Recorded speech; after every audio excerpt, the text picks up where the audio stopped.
Thanks for a very nice introduction. Can you hear me at the back? Yeah, the most. Okay.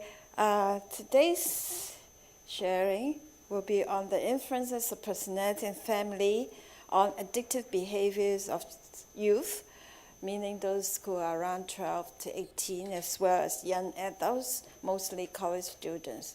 Because research has found these two age cohorts are the most vulnerable to behavioral addiction. So let's see. And for those who have not come last Friday, so I'll repeat some of the terminology, but I won't go into too detail. So at least we have to clarify what is behavioral addiction.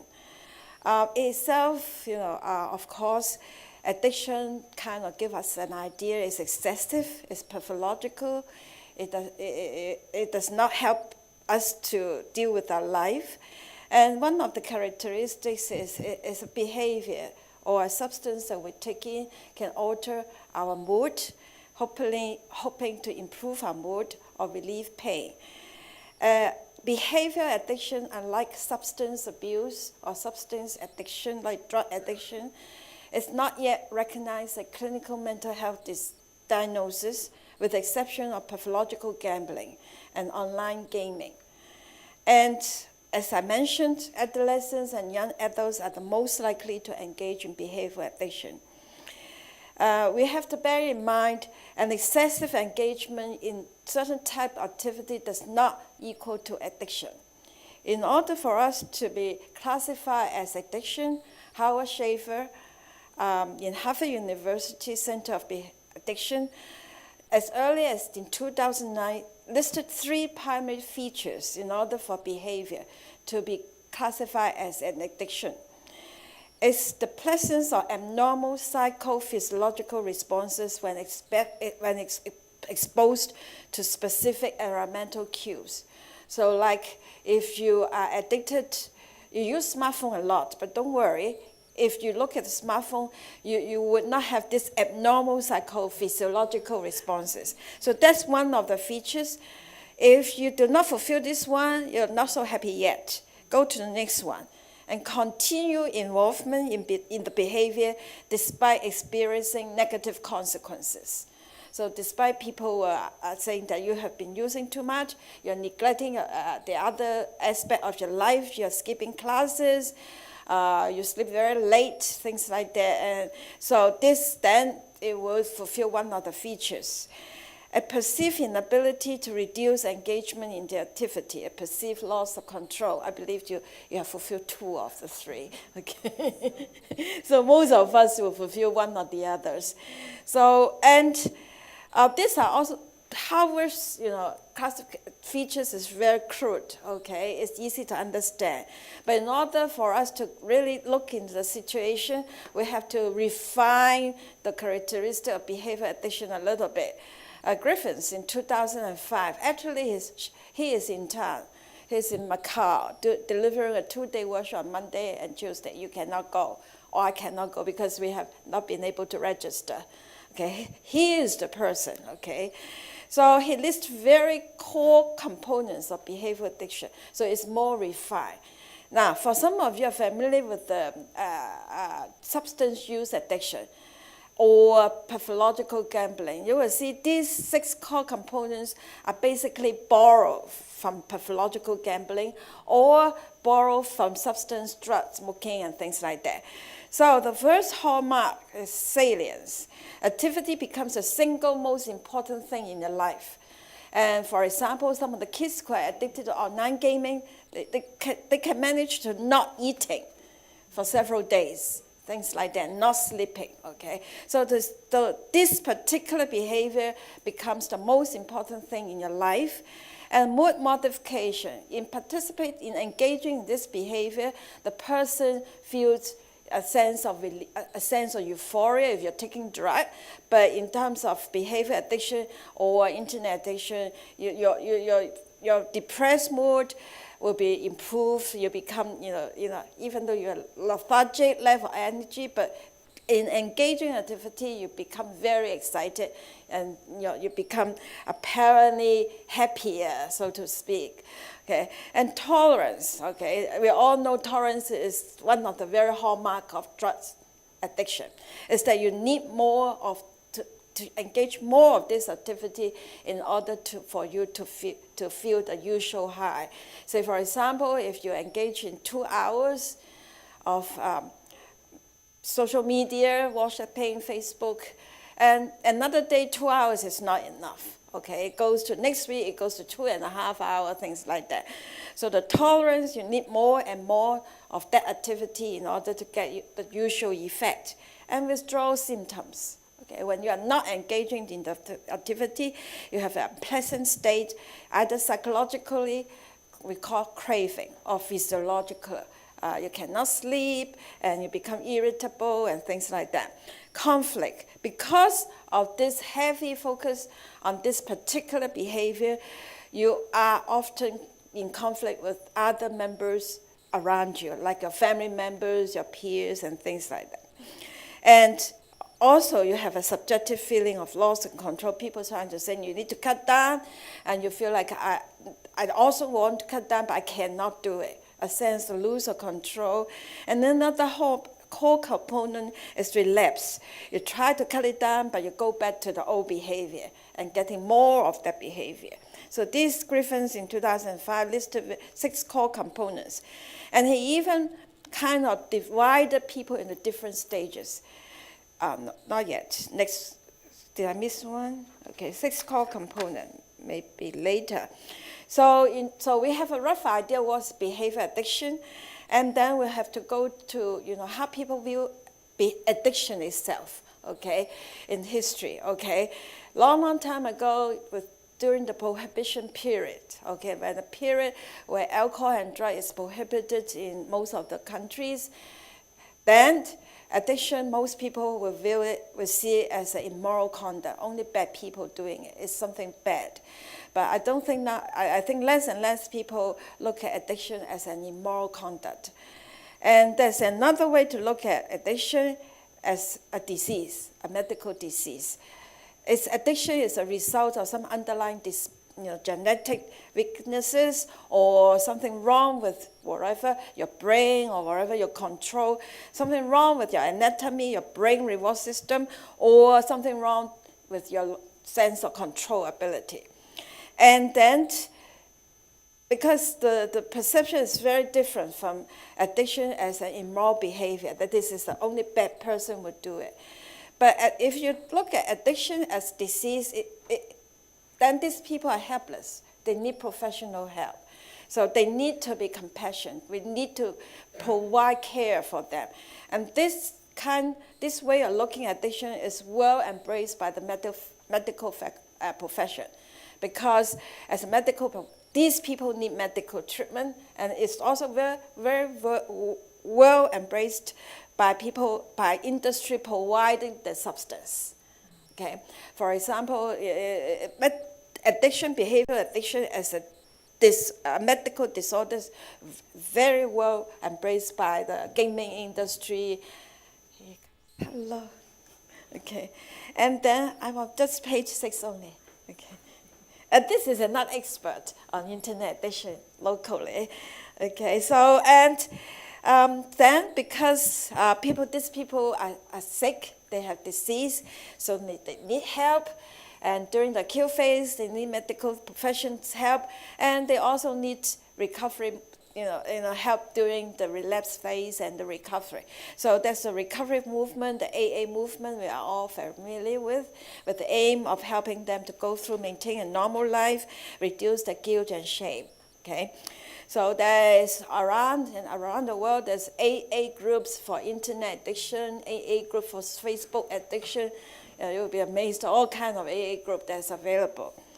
So a little bit about the conception. Why is people thinking that the addiction is a form of disease? Medical research. I'm not citing individual one, but there's accumulation of, particularly in the traditional classical substance addiction, there is plenty of empirical evidence documenting that if people suffering from addiction, it's related to the reward pathway in the brain. Now, these are the structure. I have to come forward in order to point to. This is supposed to be our brain, if you look at this way. So these are the brain, as the parts of the brain that's involved in the reward pathway.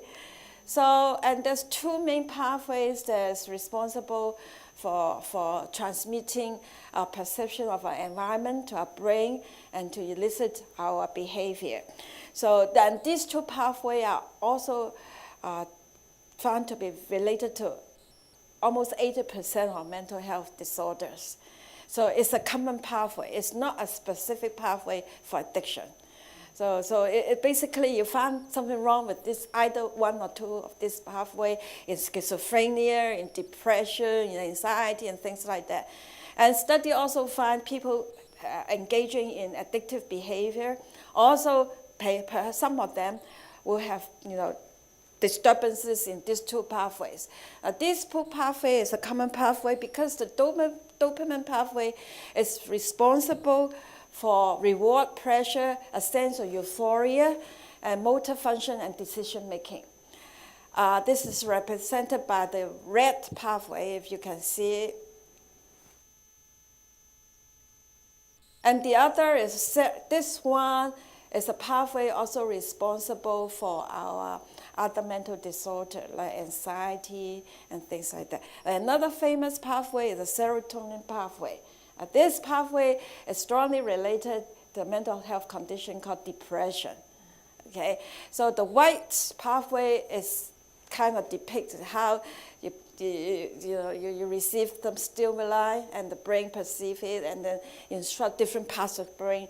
So it's responsible for your mood, memory, sleep, and cognition, right? So now, so much so about the neuroanatomy, about your reward and pressure. But there's also a cultural aspect of what is pressure, okay? And for our culture, basically, although we are very heterogeneous, but in the Asian or Oriental culture, we look at most of some of the other cultures, there's a specific sector of the culture, and we belong to one of those cultures, they tend to, tend to view as we need to see pressure in moderation. Okay, so a lot of pressure is not good for you. Okay, although you know this activity makes you feel better, but you should not have excessive, excess of this kind of activity. It's important to make something to earn. Okay, so it's not just a matter of taking, available, substance or available, device. Okay, the example of it's supposed to earn your pressure is to work hard so that by the end of the month you get your paycheck and then you can go shopping, things like that. So you should earn rather than turn on the computer, and then you are. So normally achieved pressure are more acceptable. So the natural high is better than being high with the means of engaging in, internet or engaging in substance or drug or smoke or alcohol or cigarette. Pleasurable activity should be transitory. So we need to embrace positive things, but we also need to embrace negative experience. We cannot be always positive. We cannot be always happy. So so spiritual growth can be aided by denial of pressure. Now there's another aspect. You may not agree, but this is how most of us are upbringing, viewing, pressure and reward. So it also kind of make us look at, our conceptualization of behavior addiction. It's something that we need to address. Okay, if that person and take this as the priority of their life, is something that, in our culture is not the most optimum things to do. So, and of course, nowadays, nobody just talking about, there's something wrong with you, it's just something wrong with your brain or your body. It's always all these three circles, okay? Genetic, environment, and other things, okay? So it's even, if you're talking about genetic, they also agree that it's heavily influenced by your environment. So even if you have the medical weaknesses in your brain, okay, it also interact with the facilitation. You don't automatically become, an addict. Okay. It also, whether you become an addict, also related to how your environment is. So now the third way of looking at behavior addiction is as a psychology, as a social scientist, as people working in the social science field tend to embrace, is that behavior addiction is a learned behavior. It's learned. Just like we learn to run, we learn to swim. In that sense that you can also unlearn it, okay? And you have a certain level of control. So you can decide how fast you run and how slow you run, or whether you don't want to run. So we look at it, and we look at it's a learned behavior, but it's a behavior as a result of something happened to you, and it's maladaptive. This behavior, you learn it, but it actually does not help the situation. So that's what it means. So most of us is an inability to adapt to significant environment, family, and all kind of stress around you. And if you look at it this way, we have a certain kind of control. So in terms of psychology, this is very important, because the first thing the client comes to is that I cannot control it. I don't know why. I try, I cannot. But if we, ourselves need to be, as a therapist or as a counselor, we need to believe that it's something they learn. In other words, they can also unlearn it. Okay, so we have to believe it ourselves. So in a way, whether you like it or not, if you're working in this human service profession, if you're helping this type of client, you need to, probably you need to conceptualize it as a learned maladaptive behavior. Okay, so, and in this perception or this conceptualization of behavior addiction, there's one thing is that we have no implication on whether the person is bad or not, or whether they're intrinsically or biologically weak. It's a human being, okay? So prevention and treatment typically based on learning principle and cognitive behavioral therapy, etc. So, of course, that's my contribution. Now, this is not something that I come up myself. It's another model. I borrowed from Alice Belinsky in 2004, a model of pathological gambling. I simplify it. Basically, it is a comprehensive model. So it basically kind of come up with different explanation, okay, as to how people become engaged in have this behavior addiction.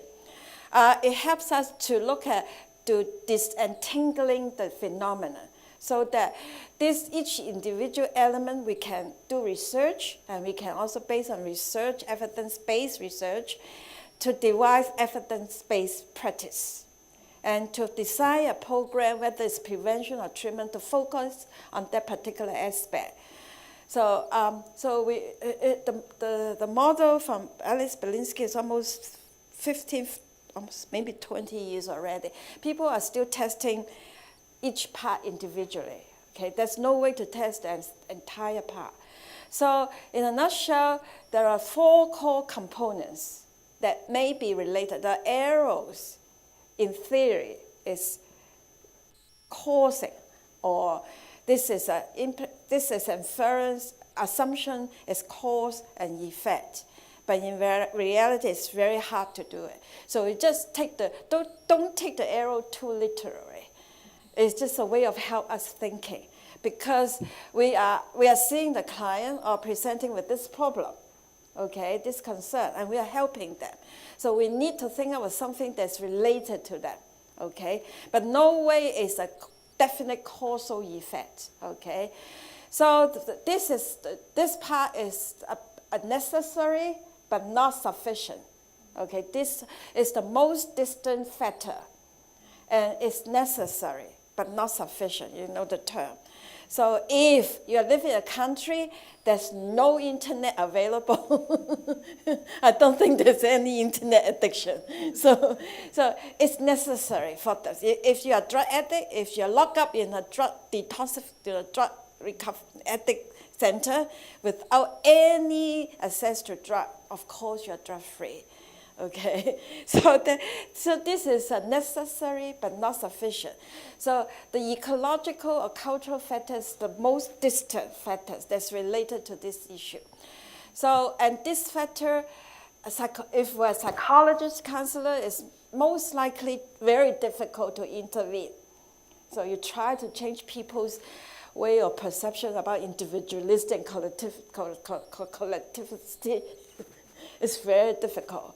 Okay, but there's something called social engineering, rules and regulations, policy. Now those more our sociology, public health colleague, and law people in the legal profession or our legislator, they probably will be working in this factor. So this is the foundation of everything. But as a psychologist, as a counselor, as a social science, it's very difficult to intervene. We can intervene, but as a researcher, we can research and then present a result to these people who are working in this area. So in a way that it can be changed, but it's not. So it's more like a change for the whole community, rather than an individual-based treatment program or prevention program. And changing this sometimes is the most effective. So I'm not advocating that. If you change the internet charge $1 per second, okay, so I'm sure that the time you log into your Facebook or WhatsApp will be much reduced. Then you talk to them for 3 sessions of CBT. Okay, so this is something that we were looking at as a researcher. We were looking at, but as a counselor or psychologist or a social worker that help with the immediate problem, that's something that's so we are less less likely to work directly on it. There's three pathway. Okay, they are all related, but for the sake of thinking, okay, clear thinking, disentangling, all the things, we said that there's a pathway. So there's a group of people who can become a behavioral addicts, like an internet addict, because they are related to social cognitive factor. They have some bias or something not quite right here.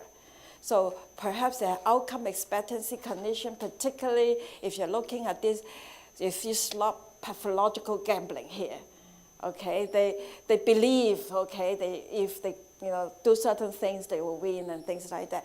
And for social media addiction, they believe if they keep on checking, going online, people will get more friends and So these are outcome expectancy condition, motivation, where you are motivated by other things.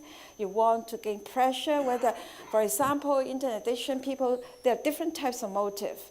And sometimes it related to different factors. It also related to how well they respond to treatment. It also related to gender differences. Whether you addicted to that particular behavior addiction because you want to gain approval, or you want, for example, internet addiction, you want to seek information, or you want to seek more friends, and things like that, okay? And self-efficacy, whether you believe, you can monitor your behavior, okay? When we first, before you become an addict, you always think you have control. It doesn't matter, I can control it. But after a period of time, you totally change. I cannot control. Don't ask me to change. I cannot control. So this is talking about self-efficacy and subjective norms. We all know how important it is. Okay, subjective norm means what is a peers doing.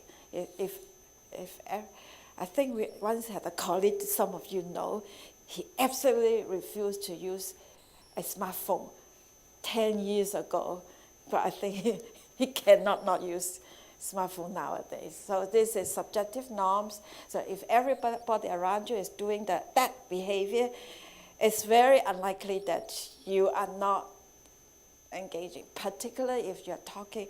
And that's why we said teenagers and young adults are the most vulnerable to this kind of behavior addiction. And this is also the life stages where peer pressure is the most salient. So you value the opinion and comments and feedback of the peers rather than your boss or your parents. So they explain attitude towards treatment, okay, or attitude towards that particular behavior. So these cognitive things relate to your motivation, your belief in about your own ability to control the behavior, and then the belief about, what outcome it brings, and then what your attitudes about. Okay, what do you think about it? Online gaming. Oh, it's just a game. It's not real, okay? But I can shoot people. I can kill people. It's not real, okay? So that's kind of attitude towards the treatment, towards the behavior. There's a pathway. So in pathological gambling, we define a subgroup of gamblers. They become addicted to gambling because some disturbance, not that they don't have disturbance here, but this type of disturbance are the most salient. These are the cognitive people. And these people are more amenable to intervention, more amenable to our famous CPT, because our CPT is focusing on the cognitive reconstruction. So these are the group that are most responsive to CPT. Another group is also a group that is something that also is a very clear group that become addicted to this behavior addiction. It's because of emotional vulnerability. They want to do it to improve their negative affect, want to improve their life satisfaction, want to increase their social support, and want to use their addiction to deal with the life stress and other risk factors. Okay, you can see that with this group, yes and no, response to treatment is yes and no, okay? In terms of improving their emotion, there are plenty of behavioral methods to improve their mood. But if it's a maladaptive learning behavior, as a result of life stress and other risk factors, for example, family conflict, marital disagreement or things like that, you make them feel better, but the problem is there. So sometimes they're not as responsive to this group of addicts. And unfortunately, these groups are always overlapping, okay? There's no way you can find a group just emotional vulnerability, and just because they have, cognitive biases. Another group, okay, there's really very little we can do about it if it's really biological. But we somehow group personality as a biological factor. We all know that as psychologists, as counselors, we believe we can change someone's personality. We believe that. But we all know it's very difficult to change a person's personality. But one good thing is, personality is formed over the years. Adolescents and young people, their personality are not as well concreted together as you're working with a mature adult, because the personality is still forming, still unfolding. That's why in the old days, we cannot give a personality disorder diagnosis to adolescents, because their personality is very fluid. Yeah, so we do not easily give a personality disorder diagnosis to them. So this is something that helps us to understand. This is 2015. So I borrow Alice Belinsky's ideas. And we will come back to that later. Okay, this conceptual model helped me to do several embark on different research on pathological gambling, on compulsive buying, and now into behavior addiction. So for all this behavior, I look at one part of it and then try to do research. And then basically, because I'm a clinician, and I'm usually doing very simple model testing rather than testing the whole thing, so that whatever results come out, I can translate it into my practice. And I can add a component addressing the particular small component factor.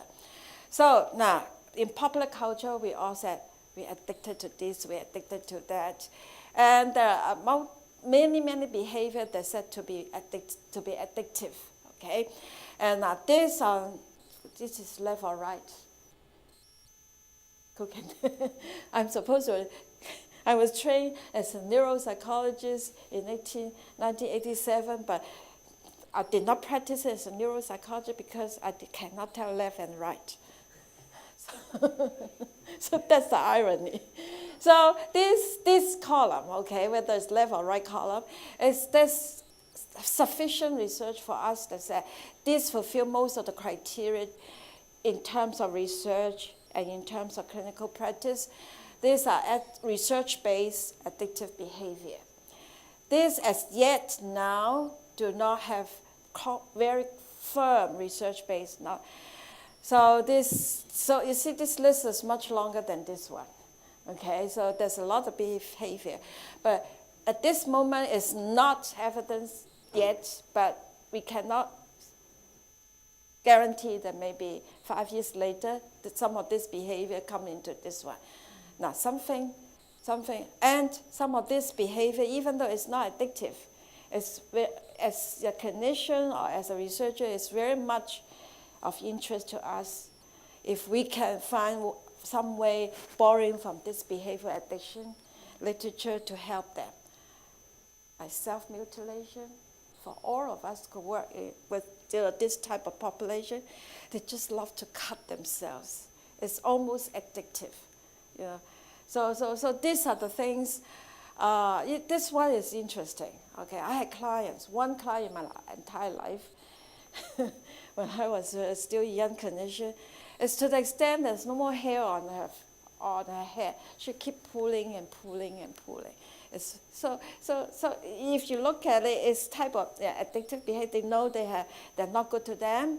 They cannot control it. It becomes the most important thing. Oh, by the way, do you know my treatment for this? It's not evidence-based. But the rationale is evidence-based. You, in order to change your behavior, with counter-conditioning, you help them to develop something that is opposite to that behavior. Say relaxation exercise. It's counter-conditioning.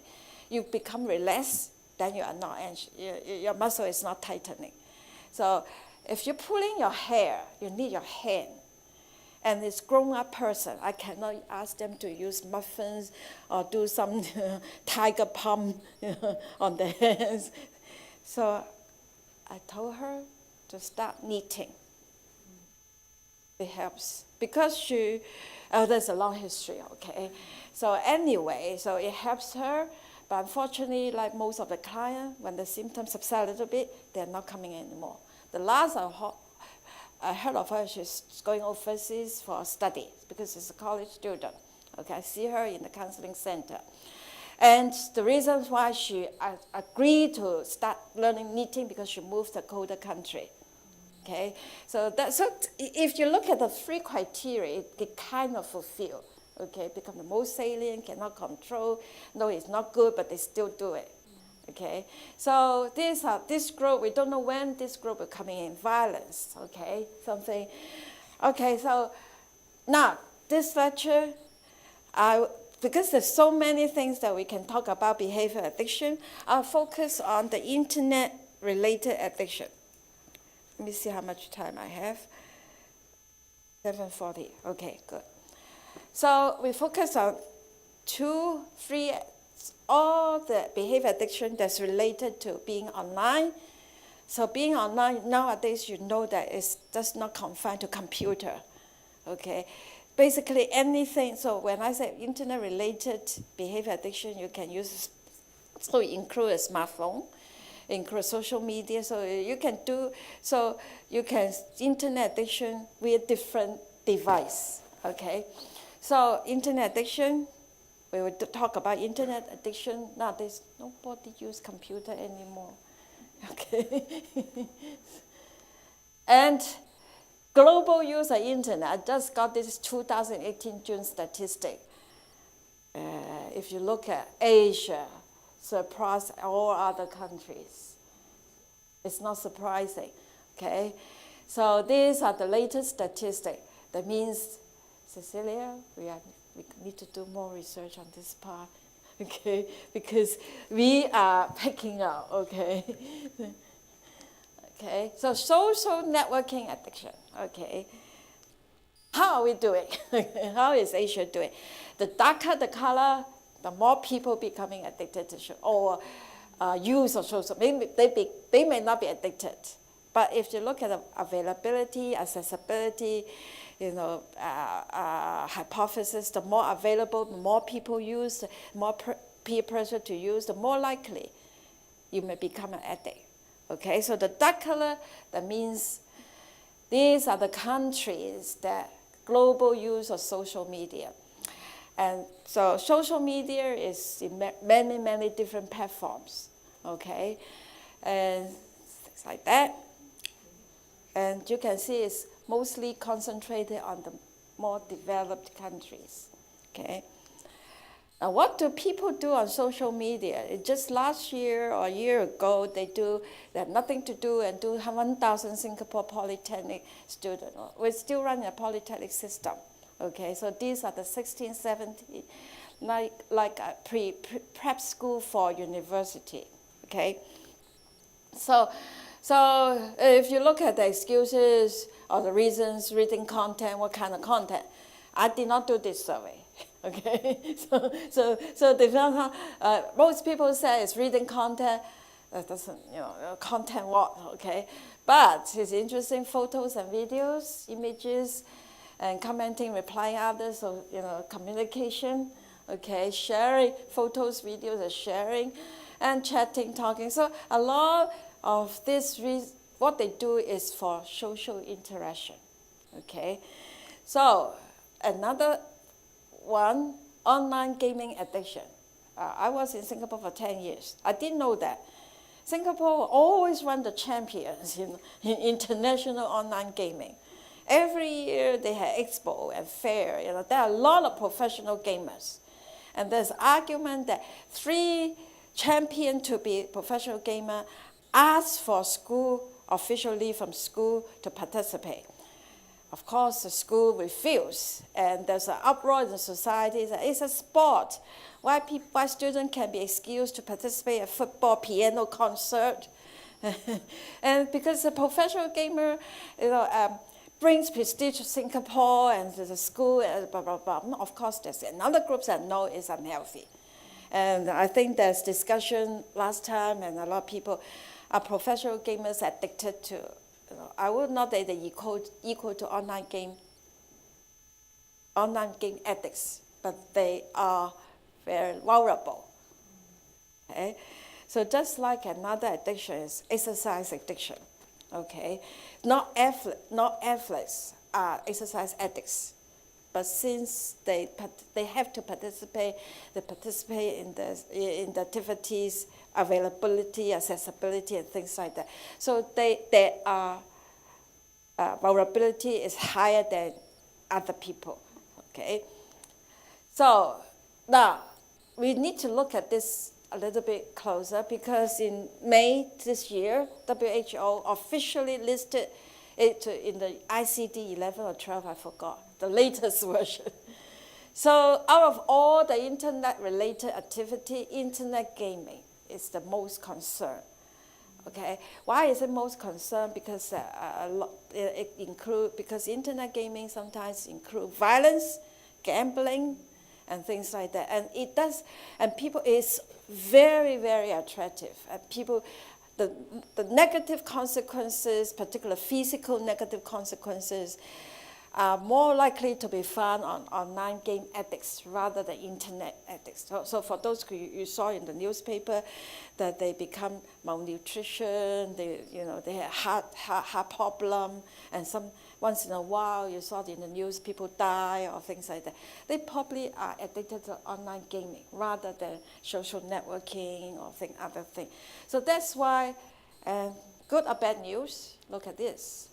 Asia Pacific, we're number 1 again in terms of global video gamers. Now, these are not the addicts, okay? But that means more and more people, we are this part of the world, a lot of people engage in online gaming, okay? So much more than North America and things like that. So there are a lot of global video gamers, okay? One thing good about it later on in my study, although we had a lot of people playing video games, but we do not have the highest preference rate when compared to US. So although many of the teenagers are engaged in online gaming, but they are less likely than people in North America to become addicted to online games. So there's only one consolation. And so of course this study needs to be replicated and replicated. Okay, so gaming disorder, like I said, it's been officially listed in a mental health condition that need concern, need professional help. And the definition is very vague, a pattern behavior for at least 12 months in which gaming is out of control. And the pattern behavior must show an increased priority given to gaming to the point that gaming takes precedence over other interests and daily activities. That's the criteria we talked about earlier. A continuation or escalation, the tolerance and things like that. So basically, it incorporates our, the classic substance use addiction as well, the pathological gambling literature. So clinical features, you can, it's a plenty of them, okay? And individual case present differently. They don't need to present all of them, okay? And so behavioral symptoms, because they engage in this, you can see that they, of course, lack of sleep, tiredness, malnutrition, and they don't have time for their homework or their build up their relationship. So decline in school, work, problem in occupation, abuse of drug and caffeine.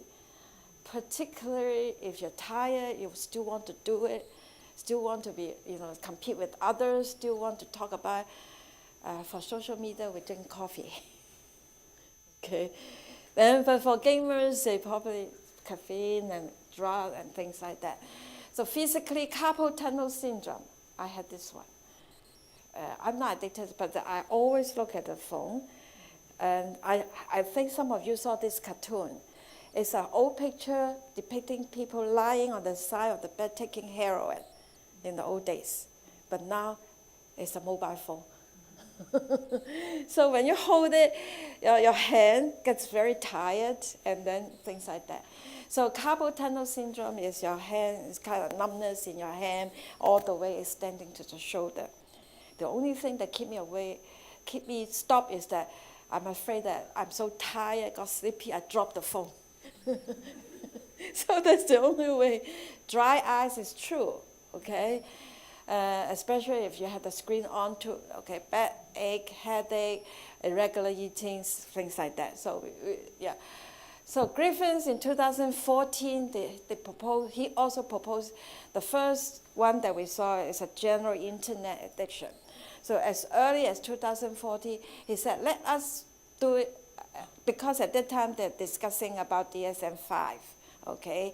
Unfortunately, this proposed criteria for classifying internet gaming disorder was not accepted in the DSM-5, but they do have sentence like that. We just do not accept it now because it's just that we do not have enough research evidence or clinical evidence to support that this is a mental disorder that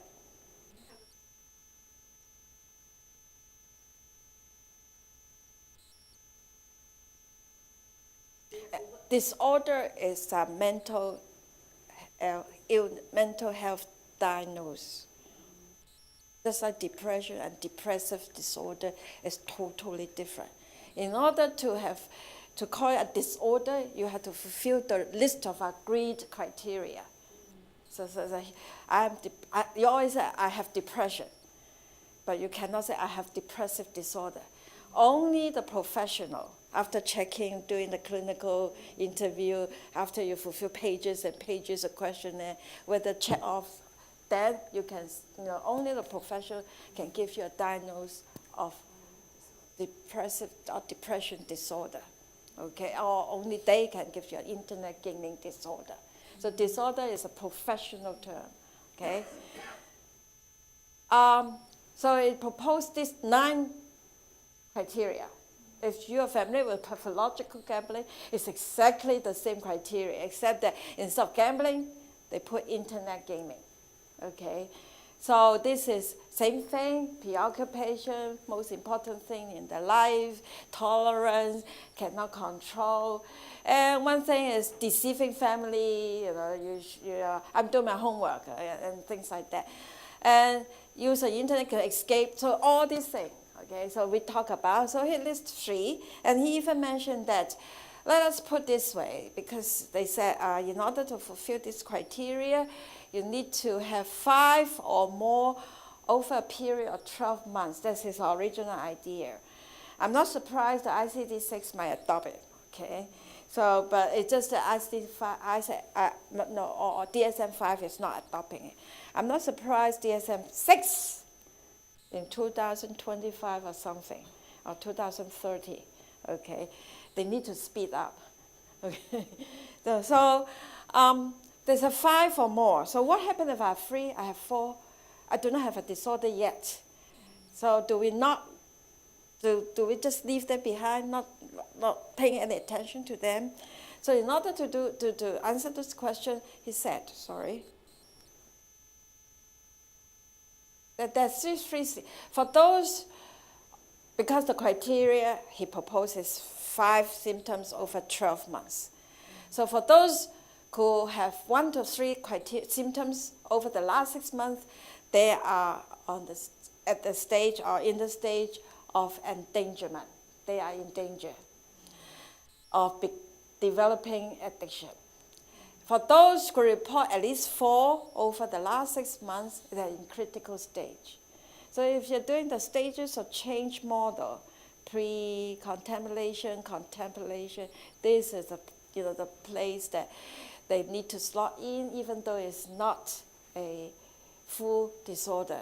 Chronic stage is fulfill more than 4 criteria, but not quite 12 months. Okay, so even for depression, we had something that if you do not fulfill the criteria, it still gives you a diagnosis, which is also a professional diagnosis. Okay, so this is chronic stages. You're not quite meeting the professional diagnosis, but it's serious enough that we call it chronic stage.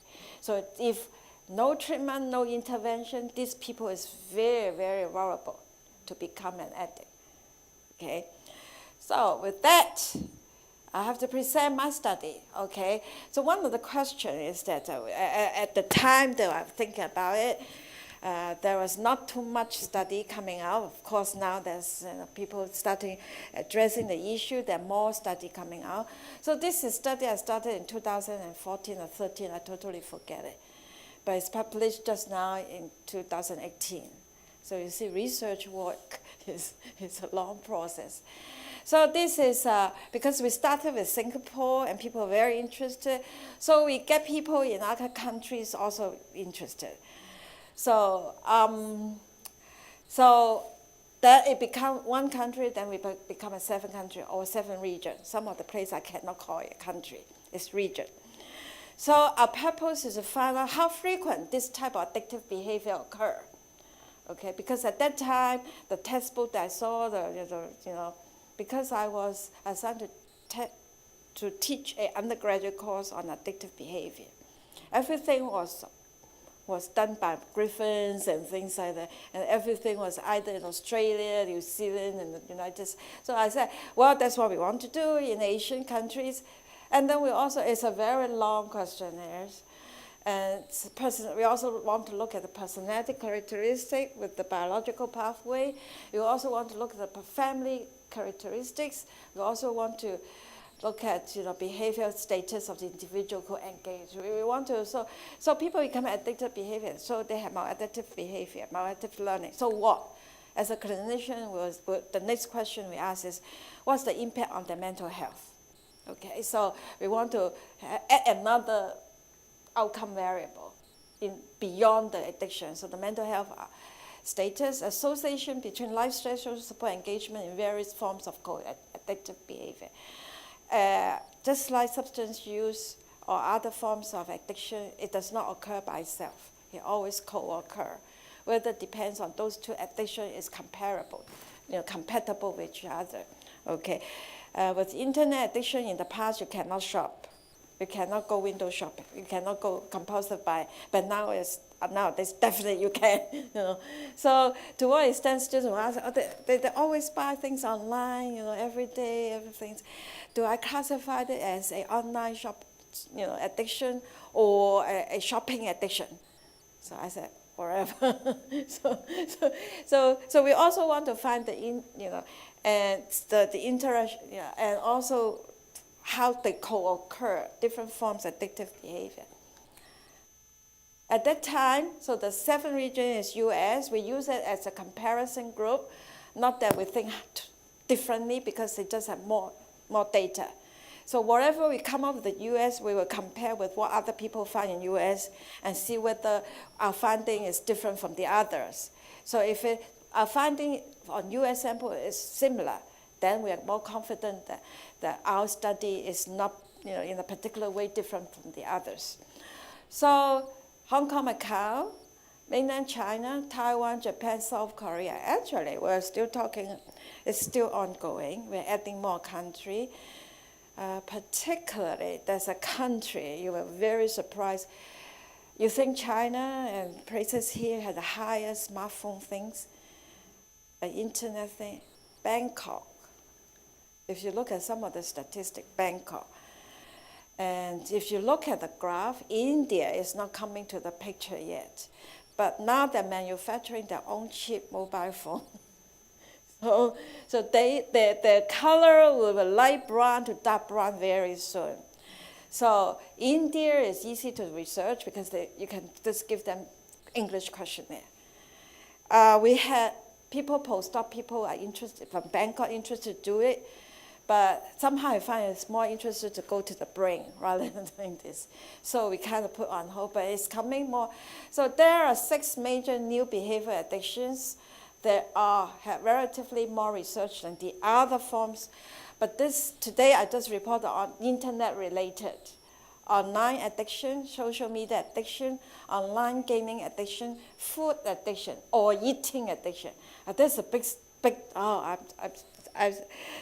there's 2 big piles of things arguing that, are you talking about they're addicted to food or addicted to the behavior of eating? They don't care what kind of food they eat, they just eat. Or they're really addicted to food itself, chocolate, potato chips, salted egg, potato chips, things like that.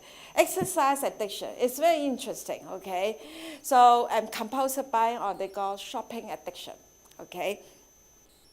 When I first do it, I did not differentiate online shopping or usual, real shopping, okay? If I had to do it again, if I did another region, I would specify online. Yeah. So I'm just reporting a little bit of the findings. We're still doing, in the process of working with the data. And I reported the preference rate, that means how frequent they occur. And I use a relative risk, concept, rather than odds ratio. I always have difficulty interpreting the odds ratio for researchers. You know what I'm talking about. So I use a ratio, a reference point that's very common in the medical field. That means that relative risk that, without going into this, is simple. It's just that I have 7 regions. I choose a comparison region. I choose because of non-Asian America as a comparison group. And it comes up the ratio, if it's identical, the preference rate is 1. Anything above 1, that means our region, the Asian one, whereas the Asian region had higher risk of developing addiction than America. If the risk ratio is lower than 1, that means we have lower risk. So it's like that. For example, if the risk, I use people in the US with internet addiction and the total sample that I have in the US, and then in Hong Kong, and if the relative risk ratio is 2.1, that means compared to people in the US, people in Hong Kong had 2.1 times the risk of internet addiction. This is an example, not the real findings. So it's very easy to understand. So we come up with this nice thing. Okay, let's first look at internet addiction. So we have three addictions that we need to look at. So the color comes out nicely. So US is a comparison group. Now the PowerPoint I put up in the website, and it's not open access.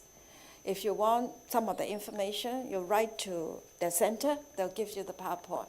And this is coming from a journal called the Public Health So it's publicly available, okay? So now the comparison group, what it reads, each region had about 1,000 person, okay? So our Taiwan collaborator is the most diligent. Okay. So this is the total sample I have, and this is the one, that means if I take United States, how to read this table is, I sample 1,200, and among them, 99 to fulfill the criteria, research criteria of internet addiction according to a self-reported scale, okay? There's a cutoff point for that, okay? So that, and that cutoff point is the same as the West. We have not developed our own cutoff point because we want to compare with them. And so that means 99 over 1,012 is 8%, okay? So if we look at Hong Kong, we have, I should ask Cecilia to help out. So at that time, I was trying to find a collaborator in Hong Kong. So I have to twist people's arms. So it's 800 something people, and 48 fulfill the criteria, the research criteria. So it's 5.7. So the C statistic is whatever you do the formula, it comes out with C. And this is the number that we read, that I said is a statistic. But this is the number, the ratio that we look at. Above 1, that means of higher risk than the American sample. But also because it's a survey, we also need to look at the statistical significance, the p-value. So if anything be higher than 0.05, it's not significant. You can ignore the result. That means it's not, it's not, the difference is not significantly concerned, although the preference rate may be different, although it might be lower or higher. But we should not make too much out of it for us. But if it's a drug trial, if the medical colleagues are testing the effectiveness of drug or certain condition, they don't whatever p-value they have to look at, because they're concerning life and death, okay? So, but for us, because of our large sample, so anything be high, greater than 0.05 in the p-value, we don't consider it significantly different from the American sample. So in this way, I try to highlight it. Those in green, actually it's yellow in my computer, but somehow come up to green. You can see China and Japan. They had a higher, the risk ratio, relative risk ratio is more than 1. So if you look at the absolute percentage, they are 8%. China and Japan is close to 13%. So the risk is 1.78, 1.66 higher than the US to develop internet addiction. So that means that in our sample of college student, this is college student in Japan and China are at higher risk than the college student in American to develop internet addiction. Hong Kong, good, okay, it's lower, so it's close to significant. We have 5.7%, it's very low, but statistically it's not that different from the American. So we don't look at the absolute percentage, we look at the p-value. We don't look at the absolute relative risk because they're marginal error. Okay, so we look at the p-value. So we only look at those that are lower than 0.05. So Hong Kong and Macau is the only, only group that have a lower, close to, not quite. The other, South Korea, Taiwan, they are not that different from the American sample, Of concern is China and Japan. They're more at risk. So how about, what are we doing? Online gaming addiction. Americans are 24.8. Okay, so that's what I said. Although we have more people participating in online gaming, but we are not at higher risk than the American to develop addiction to online gaming. And there's several reasons for that. One of the reasons is the emphasis on academic achievement. Yeah, because online gaming, if you look at the gaming industry, we play, but it is school academics still takes priority. particularly if you're a high school sample. So that, and so you can tell that all of the Asian countries, except Hong Kong, yes, we do. Okay, all of the Asian countries are at lower risk of developing online gaming addiction than the American sample. Okay, so social media, we're doing great. And this is also a reason for that, because we are a collective culture. We focus on social interaction. We need to connect with people, okay? So all of these Asian regions or countries are at higher risk of developing addiction to social networking, okay? So this is how we read this, okay? So now, so much about the preference rate. So we're more than that, okay? So we also look at some of the factors we talk about. So there are other studies that conduct in either Asian countries or American. So I just cite some recent ones and more representative ones. So in terms of internet-related activities, it's double arrow. So we don't know which one is chicken and which one is egg, but they are always related. Mental health issues, they're always related. We don't know which one caused you are depressed, you're anxious, then you engage in internet-related, you become an addict to it, or you become an addict and people have conflict with other people, you skip classes, you lose, other things. So then you develop mental health condition. We don't know which one is, so it's double arrow. So in one study, Korean, for those in the field, Korea, they published a lot on this topic, and China is picking up very fast. So we need to work fast. So because so in the Korean secondary school addiction, they found internet addictions related to suicide ideation, depressive mood, subjective stress, and problematic substance use. Okay, and another sample in 2011, Singaporean adolescent study, they found online gaming addiction is related to depression, social phobia, and anxiety. Another US study, they found Facebook addiction. They had lots of study on Facebook. On bipolar mania, it's depression mania, bipolar mood disorder, narcissism, histrionic personality disorder. So with that, I also want to know, I have data, I have survey. So remember, I do ask that mental health is of my concern.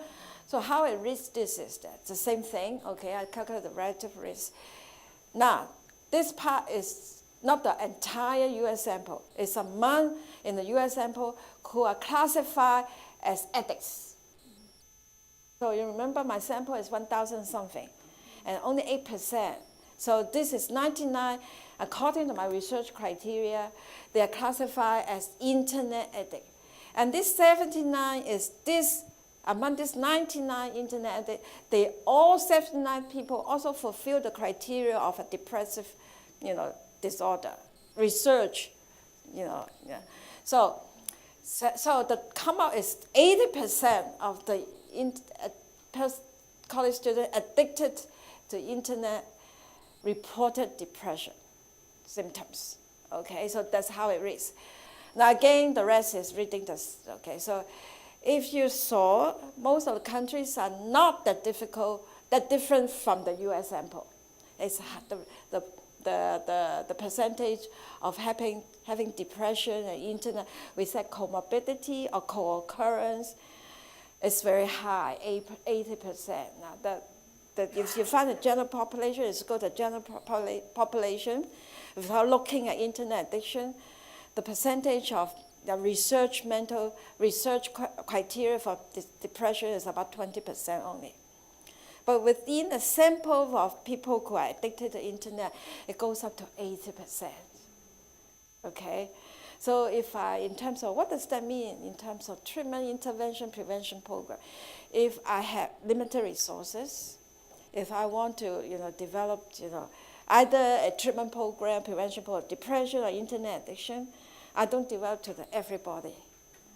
some way I was, kind of screen someone who had a high score or internet addiction, and then and then deliver the program to them. That save a lot of money, because you're talking about a group of people that's 80% with your target behavior versus a group of people only 20%. Okay, so that's how it's implication for our suggestion, recommendation for treatment and prevention.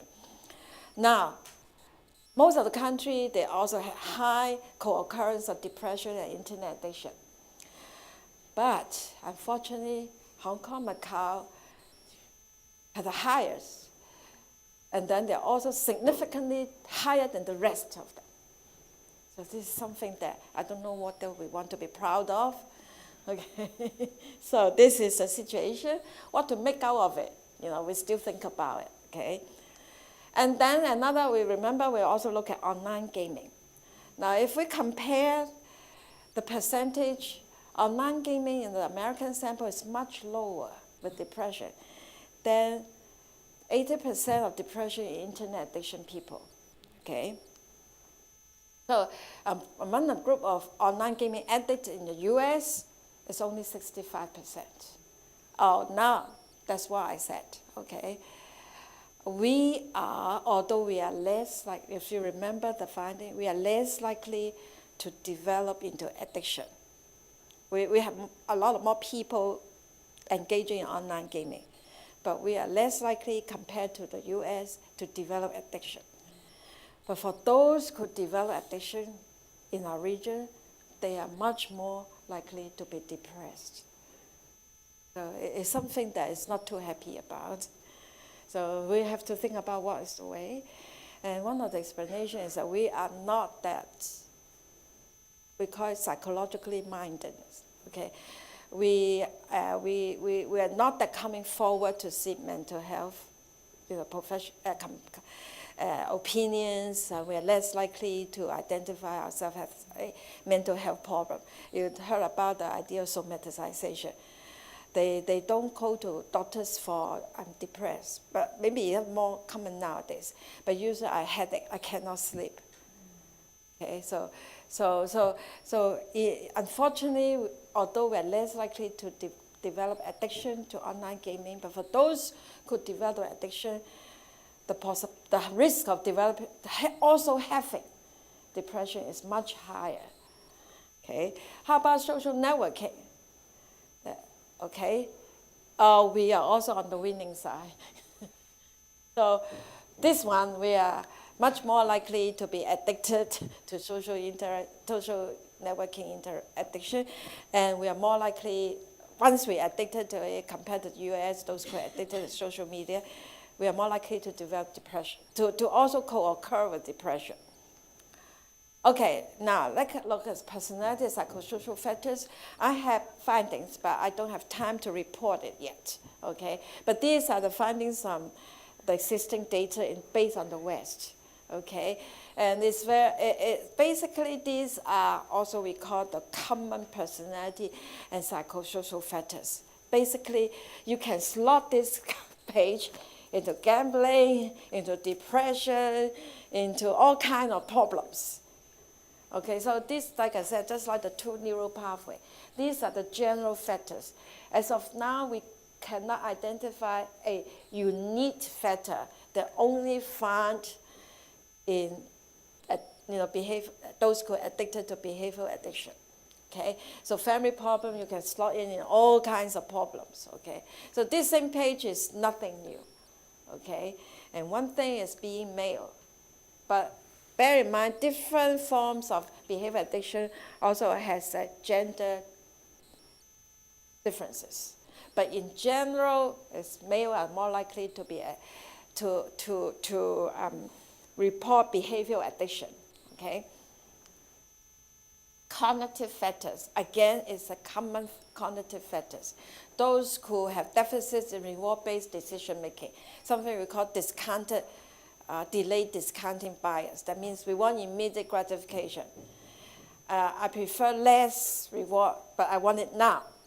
Okay. For example, like our investment, we don't want time deposit.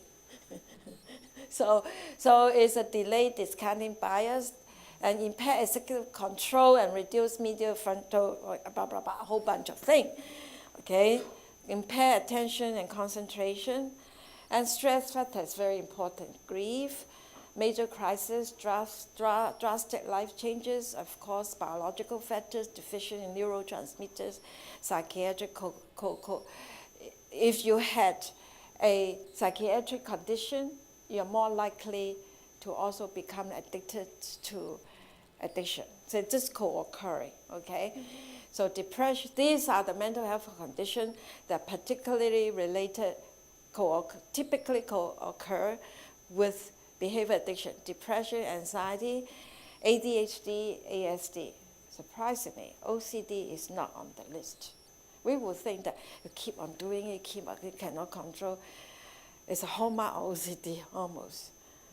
But then typically it's not that correlated. We also have scale on OCD, even to the extent we use the DS, but it's not coming up as strong as depression and anxiety. And one thing, mania, is coming instead of OCD, mania. You know the term mania? So it's coming very strong as depression. So, but nobody talk about mania. Okay, so we are looking at the paper talking about mania in addictive behavior. Okay, so another one, now that's something I talk about, value shift. Okay, in behavior, behavior addiction is also related to the change of your value. Okay, online addicts realize that they give up values which have been important to them, respect of other people. No, okay, if you're saying something, that's what we're cyberbullying. Okay, it's very easy to be aggressive and mean. Although it's also very easier to say I love you, I like you, but it's much more easy to say that, to say nasty things without consequences. They call it the keyboard warriors. Okay, 中文係鍵盤戰士. These are people doing nothing except writing nasty things, nasty comments, and they do it addictively.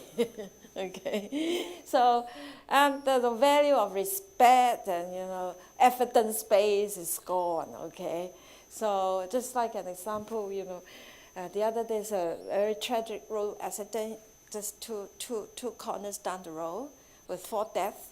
And there's a media picture on the newspaper, I think, and foreign helper taking a picture, and people say, how can you be so human, blah, blah, blah, blah, blah, 2,600 something comments.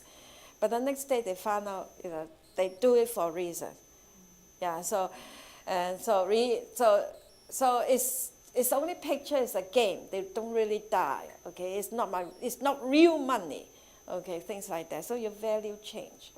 It's called it. So there are also another group of factors that's related, particularly youngsters. Okay, young adults. That means they still do not have their own independent, what you call family. Okay, so they're still typical is school, high school kids and then college students. They found, I also saw some studies to show that, for example, in a Taiwan study, they found that this is summarizing family dysfunction. Would it be related to higher risk of internet-related addiction? Okay, so there are studies in Taiwan showing the parent-adolescent conflict, lower family. So if it's a dysfunctional family, and use of alcohol in the family can predict internet addiction among adolescents. Now, again, these are the general factors. It's nothing specific. Okay, you can slot in shoplifting, a lot of other behavioral problems in adolescence. But at least, so it's common things. At least we also find that these things, dysfunctional aspect of the family, also not just relate to other things, but also relate to internet addiction. There's a China study done in China. Internet addiction is related to parents' negative control or lack of control. Okay, and then it related to the parental style, pervasive versus lack of parent support. Okay, So, of course, as a researcher, how much time I have? I intend to leave about 15 minutes for discussion. 8:22, perfect time. Okay. My student evaluation is always say that overrun. Always overrun. No time concept. I said, that you gain. There is no reason to complain. So, as a researcher, I want, and if I look at the study then, it's a study that, remember 2013, 2014, there's relatively, even for Western literature, there's less discussion about the role of the family. Okay, in substance use, in alcohol, in drug, we all know the role of family is very important in terms of impacting on that family member's behavior. So intergeneration transmission of substance abuse, we all already know that. So I come up with this conceptual framework and ask money. That study, the 7-country study, don't need money. Each of collaborators, take out, do it on our own. But this one, we look at family, and then we receive some handsome funding. So still ongoing. So we particularly want to look at the family dynamics. So we look very detailed at the intra-family dynamic, family cohesion, all possible aspects of family functioning. Communication, coping, support, parental style, parental monitoring, intra-parent conflict, the conflict between the parents and the conflict between the target participant, which is our participant is high school kids, okay? And we also look at, we take our exercise addiction because we find it's much less common in Asian countries. It's not coming to us yet, okay? It might. So we take that out, and then we add in, now we become smart, online shopping. But the thing is that these kids really cannot test it because they are not financially independent yet. Okay, so I guess we asked, but I don't think there's too much finding yet because they really cannot buy things too much. Okay, so online. And even though we focus on family, but if you're looking at adolescents, Singapore, Hong Kong also, they spend 8 hours of the 24 hours in school. Okay. And their interaction with the teachers, the peers, is much more important than the parents. So we also need to look at the extra family factors, like a daily hassles, school experience, and peer influence. So this is so much we can do. Our aim is designed as a longitudinal study. So we want to see how is it related over time, and hopefully some of the participants we survey, when we first survey, they don't have family conflict and things like that. They have perfect family, then within the 1 year they develop problems. That's our ideal thinking.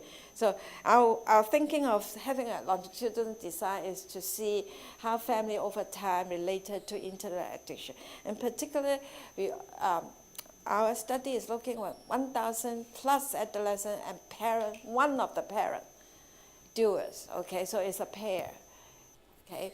So it's still ongoing, so I'm going to report some preliminary cross-sectional finding on 380 doers. And I just report some of it, I report both. It's not matched yet, okay. So we're not matching Mary with Mary's mother. So it's a age cohort, okay. We have the capacity to have matched pairs. That will be much stronger evidence. But now because it's preliminary, so we look at all adolescents and all parents. But we have the capacity to look at Mary and her parent. So that is much more information. So if you look at that, so I'm just presenting some. We presented in a conference in Berlin last year. So we were hoping to collect more data. And actually, the most interesting one is the 1-year follow-up. Right? We may not achieve that stage because I'm preparing my Singapore exit. Anyway, so let's look at it's a little, don't overwhelm by the pie chart. So we asked some very simple questions. We asked a lot more, but these are the ones that we were more confident to present, and it also makes sense. So even though the whole study hasn't come out, at least if we make because it's working in collaboration with the NGO. Okay, so we can have some recommendation for them in terms of when they do the public education program in the next academic year, what do they need to focus on? And what kind of parent education do they need to focus on? So internet activities most engaged by adolescents. And of course, this is the 43% is the online tutorial drama. So it's a big thing of the content. But of interest, okay, if compared to the next slide, okay, parents also use significant amount of time. But the difference between the parents in general and adolescents in general is the newspaper. So this is the greenish part. Only 20% of the adolescents reported they use the internet for newspaper and magazines. No, the green one is 20%. This little one is very little, neglectable, almost 0%. Okay, they don't look at news, 20% of them use the internet was online for gaming. If you look at the parents, okay, so basically the bulk of the time is also drama and things like that. But they tend to use more time, 7%, no, this one, 20% for newspaper. So parents tend to also make use of the internet for news reading, and very small proportion on online gaming, okay? So this generation of parents, they are not gamer yet. But when this high school 5 years later, they are the gamer parents, okay? So this generation of parents are not gamer yet, okay? So the next group is time spent online every day by adolescents. So I self-report, majority, okay, most people say 1 or 3 hours. I don't believe that. And I want to look at this, it's supposed to be gray, but it turns out white. It's a biggest majority of adolescents spend 4 to 6 hours, okay? Every person at 24 hours, minus 8 hours sleep, how much left? Minus 8 hours school. Basically, the rest of time is online. You can do that. At least 41% of the group that we survey, they do nothing but online when they're not sleeping, when they're not going to school. Okay, so let's look at parents, 1 to 3. So the parents, so the adolescents spend much more time than the parents. The other one, time spent on social media, 1 to 3 hours, 49%. Okay, how about parents? They're not that different. So basically, we said parental modeling. Okay, so if the parents in general, parents spend similar amount of time in social networking online and the adolescents as well. Okay, so as a parent, then you can't say don't always on the WhatsApp, don't always on the things like that. Okay, so and we also talk about modeling. Okay, and there is time spent on online gaming. Okay, 47% say less than an hour, but 39% is 1 to 3 hours. Most children, when they're not going to school, when they are not sleeping, when they are online, they're most likely gaming. Okay, so, and the parents, less than an hour. These are, just tell us these are not gaming, gamers. The parents are not yet gamers. Now, top concern with regard to internet use is very interesting. Only 12% of the the adolescent concerned about the content, whether it's appropriate or not, versus 24%. So they're very indiscriminate, okay? They don't care whether it's appropriate, whether it's pornography, the better, if it's even better.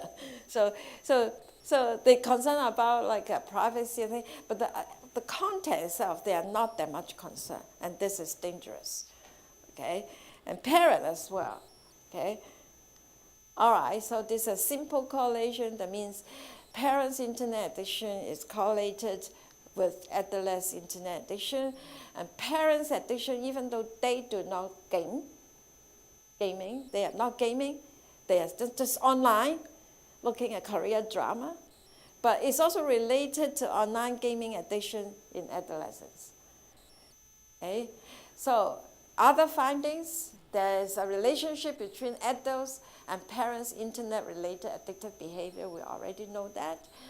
Parents have lower rates of internet-related addiction, so they are not quite addicted as the youngsters. But if we're not doing anything to this group of youngsters, they grow up, when they become parents, the whole thing will be very different. So internet-related addiction is related to anxiety and depression, okay, of both the adolescent and the parents. Okay? Internet-related addiction of adolescents is related to parent-child conflict. Okay, so whatever found in the Western literature is also happening to us. Adolescents, male, this is where the gender difference found in high school kids and college students, and some of the Western literature as well. There's a gender difference in terms of the activities you do online. Okay, there's two differences, two activities that has very minimum gender difference. Is just simply going to the online, searching for information, and online shopping. Male and female are equally eager to do that. But adolescent males, as well as college males, are more addicted to online gaming, and female adolescent and female college students, like other studies, are more addicted to social networking. So these findings is very robust, okay? But interesting enough, this kind of gender difference did not occur. We did not find it in parents. Yeah, we do have fathers, okay? About the proportion about equal, okay? Now, so much, come to my final 3 slides. So we have time for discussion to share your experience. 8:35. So I will not go into treatment because last Friday we talked about a specific, some recommendation, session, some menu type of recommendation for online gaming. So do not repeat it here. If you're interested, you can, email to the center to ask for the PowerPoint of last Friday. So the key treatment, if you're treating people with behavioral addiction, okay,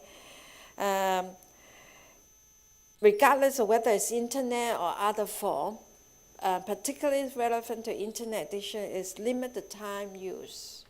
Okay, so it is very, very, very true that if you remember my conceptual model, availability, accessibility. So like if you're familiar with the Korean, policy, is after 11 or 12, gaming is absolutely not, okay? They have policy on how late the adults can log into websites.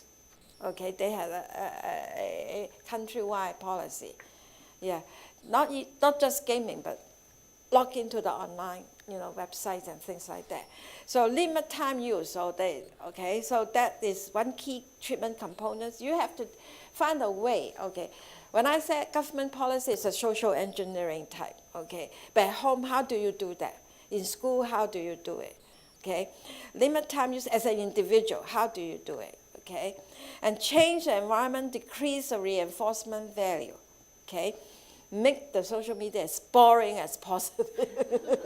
So, yeah, but then so change the environmental control. Yeah, again, it's just like smoking.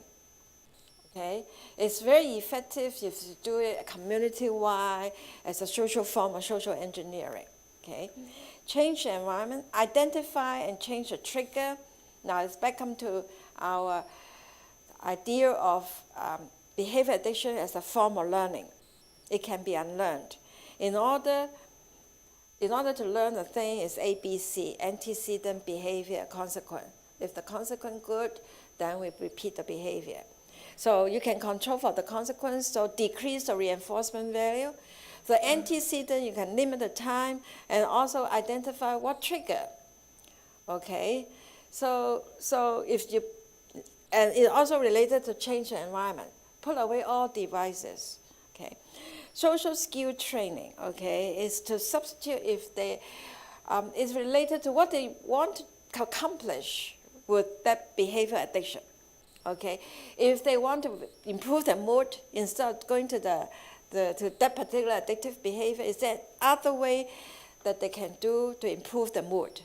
If they want to make friends, meet friends, liked by their friends, what can they do other than engaging in that particular form of behavior? So it includes social skill training, mood management, emotional management, emotional regulation, and support groups, okay? Involvement of the family and school, and prepare for the relapse. Now, there are two meta-analyses talking about evidence-based treatment, looking at how effective they are. Came in 2011, as early as that, but they based on, if you had to do another meta-analysis, the number of studies they included will be much larger. At that time, after conducting the meta-analysis on the available research at that time, they concluded psychological and drug treatment are highly effective in reducing time spent online and depression and anxiety symptoms. All right? So they separate the findings into what are the evidence-based psychological treatment. They find cognitive behavior CBT is effective, group CBT is effective, and school-based CBT includes various components that improve the mood, how to teach the kid how to manage the mood, and how to regulate the mood, and how to do self-management, self-control, and how to develop social skills. Add in all these components into a multi-modal school-based group CBT is also very effective. What they don't find effective evidence at that time is something very popular called a boot camp. At that time, we don't know now. If you talk to individual people checking in the boot camp, they say it's highly effective. Of course, you lock them up 2 months in a boot camp with no computer, no smartphone. Then, of course, you decrease the time spent, things like that. So at least the evidence at that time, they found something like acupuncture is not particularly effective. Other forms of psychotherapy, they only found, or based on the study at that time, they mostly use CBT. Now, there are other more popular studies, family therapy, acceptance and commitment, mindfulness. At that time, there's not enough study for them to make a conclusion whether they are effective or not effective. So these are the psychological approaches that have been found effective at around 2011. So when the meta-analysis was published in 2011, that means that these studies are conducted probably in 2003, 04, something like that. Okay, so we still wait for more evidence to let us know what are the effective treatment. And one findings about drug treatment, okay, is that they are particularly useful for treating the co-occurring mental health condition. So they find that, serotonin that used to treat depression help to improve the addictive behavior a little bit. Okay, so think about if the person use this addictive behavior to improve their mood, then if you give them drug, okay, the mood improves, then less need for engaging in that addictive behavior. So, for example, if I need to go shopping to do, addicted to shopping because I feel good about it, I cannot control. But if I already feel good, then my need to shop also decreases. Okay, so that's the difference. So this is the findings that we find. Last slide. Thank you. It's 8:42. So I welcome your sharing and clarification. And I know there are some active researchers, active practitioners, active counselors, social workers working in this area. Do share with us your ideas and what questions we should ask further.